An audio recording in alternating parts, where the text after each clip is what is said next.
I was playing hide and seek with the 3 kids I was babysitting. They were 3, 6, and 9, and I was seeking. Well, I found the oldest and the youngest, but couldn't find the middle child. After 30 minutes of searching, the house wasn't that big. I just wanted to die. Couldn't believe I actually lost a child. It was like a bad movie. So I called the parents, ready to have the worst from them on account of losing their child.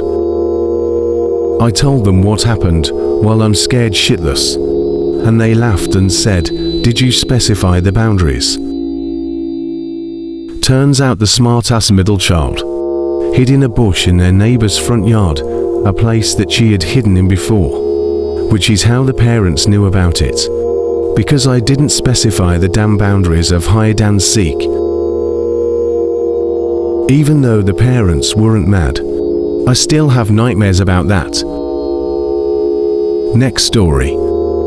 My mom did some babysitting jobs for neighbors when I was younger, and I wanted to share the most frightening experience she had.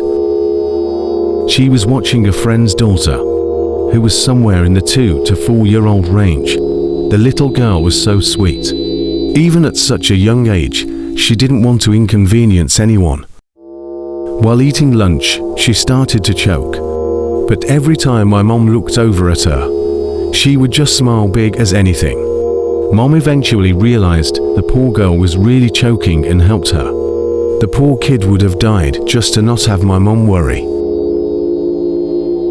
Babysat a 1-year-old who was very different than me, ethnically. I wasn't familiar with the food they chose to feed their daughter, and parents insisted she eat these sausage links, look like them. Cut them up as well as I could, but she started choking on one. I thank God I was certified in CPR. Had to stick my pinky finger in her throat while she was basically upside down on my arm. Around a year ago, I got to elementary school age kids ready for school in the morning, so their parents can leave for work. I came in one morning and the mom was on the floor, having what I later found out was a seizure. The dad had already left, and she wasn't responding to me. While I was on the phone with 911, I could hear the TV in the next room and figured the other kid was still sleeping. She started to come out of it and got up to continue making her lunch for work. I could hardly convince her to sit, and I was scared she'd fall and I wouldn't be able to catch her. I sent the TV watching kid upstairs with the dog. Just before the paramedics arrived, I'm on the phone with the dad. Neighbors are texting me if everything's all right. The paramedics are asking me questions. They take her to the hospital and I talk to the kids and get them ready for school. They were totally okay. Really, they missed the whole thing. The school bus came and I cried the whole way home.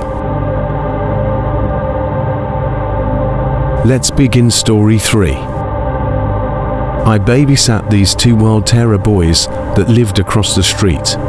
When I was young, maybe 14, they were never disciplined and incredibly hyper and violent. The youngest one, maybe 4 at the time, swiped a pencil from a drawer and stabbed me in the forehead above my eye with it hard.